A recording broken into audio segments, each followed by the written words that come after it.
देखें जाके पूरे मुल्क में हजारों लोग परेशान हैं किस बात से कि जी महीना खत्म होने वाला है, हमने सूद देना है। एक सूद के निजाम को भी खत्म नहीं होता है, उसकी किस्तें देने के लिए दूसरी जगह से सूद से पैसे पकड़ते हैं, वो भी खत्म नहीं होता। इन दोनों का मुंह बंद करने के लिए तीसरी जगह से खरीदते हैं, दलदल में धस जाते हैं। आखिर किसी एक दिन पता लगता है कि जी रात को तो वो आत्महत्या कर ली, अपने गले में फंदा डाल लिया, बहुत परेशान था। क्यों परेशान था भाई?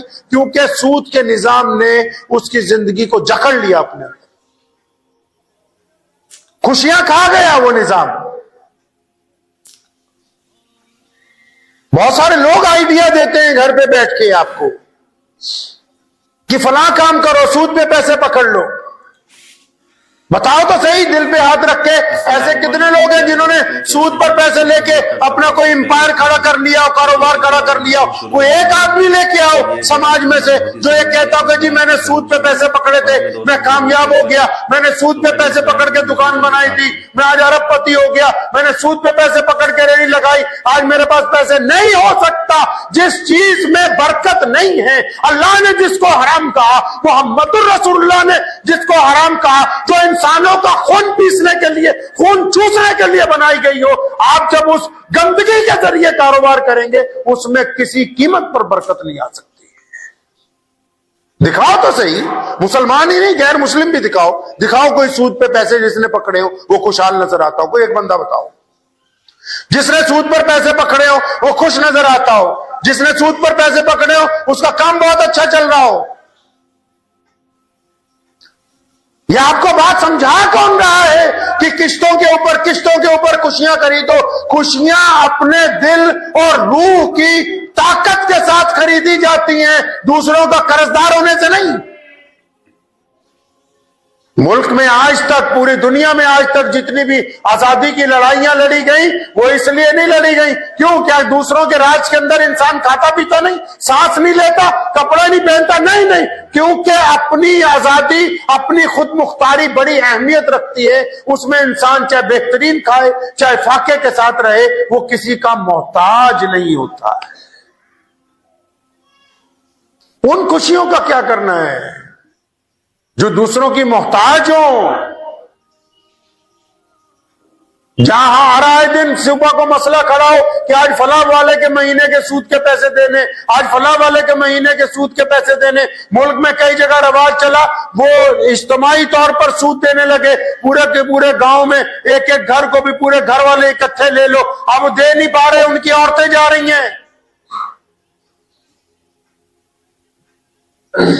सूद के निजाम ने इंसान को जकड़ रखा है, और जो सूद खा भी रहे हैं जो, वो कौन सा कामयाब है? उनको भी सुबह शाम यही फिक्र लगी हुई है, फलां जगह हमारे पैसे मर गए, फलां जगह से किस्त नहीं आई, फलां लेके चला गया। उन्होंने सूद के चक्कर में अपना किरदार भी खराब किया, अपनी जुबान भी खराब की, अपना लहजा भी खराब किया, अपना मिजाज भी खराब किया, अपना खाना पीना भी हराम किया। क्योंकि सुबह दोपहर शाम बस इसी बात का ऊपर गुरूर चढ़ा हुआ है, फतूर चढ़ा हुआ है, गुस्सा चढ़ा हुआ है कि जी फलां मेरे पैसे मार गया, फलां से मैंने इतने पैसे लेने थे। तो जो लोग सूद ले रहे हैं वो भी परेशान है, जो सूद दे रहे हैं वो भी परेशान है।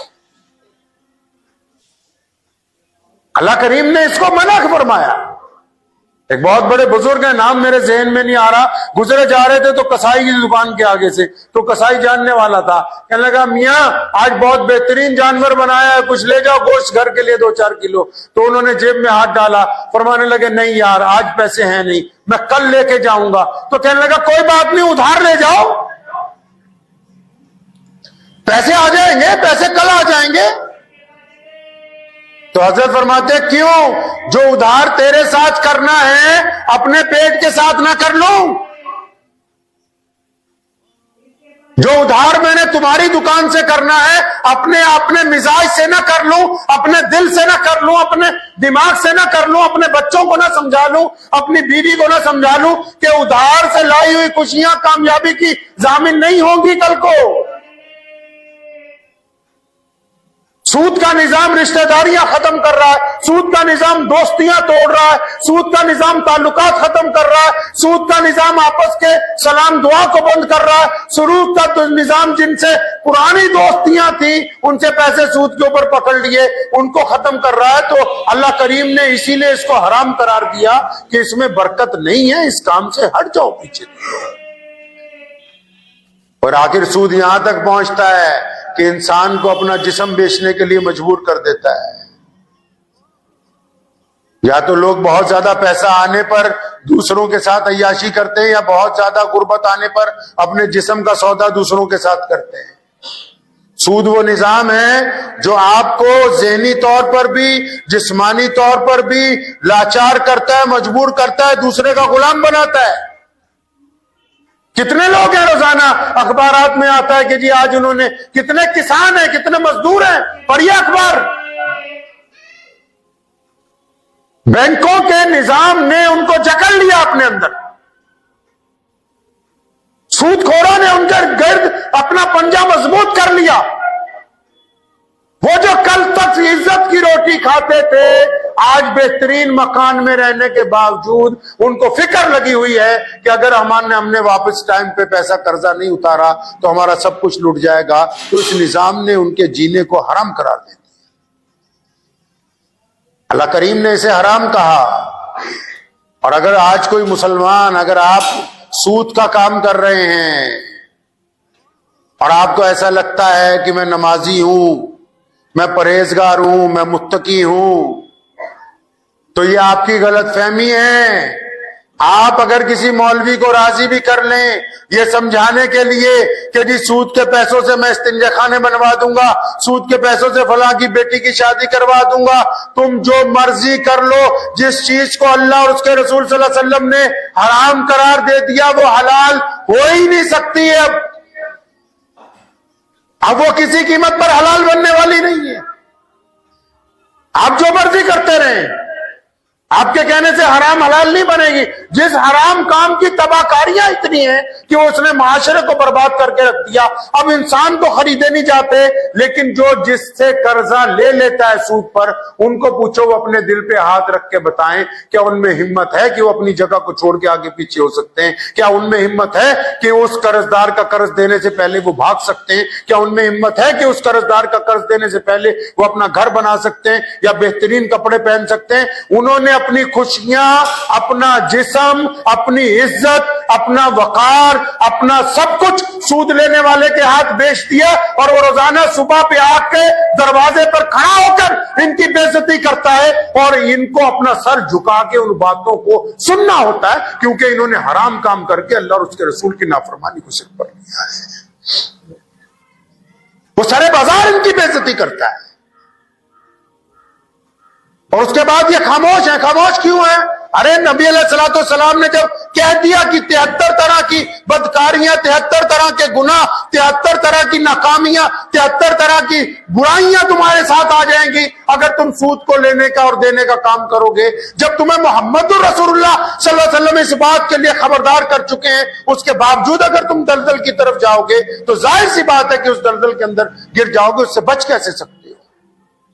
एक हदीस में आता है नबी अलैहिस्सलाम ने यहां तक फरमाया आखिरी जमाना होगा जो लोग सूद नहीं भी लेते होंगे उन तक सूद की गर्द जरूर पहुंचा करेगी। आप नबी अलैहिस्सलाम के इस फरमान की बारीकी में रहे। गर्द कहते हैं धूल को उड़ के आ जाने को। आज बहुत सारे ऐसे लोग हैं ना वो सूद खाते हैं, ना सूद लेते हैं, ना सूद देते हैं, फिर भी उनके बहुत से रिश्तेदार हैं जो सूद की मिलावट कर रहे हैं और उसकी गर्द उन तक पहुंच रही है।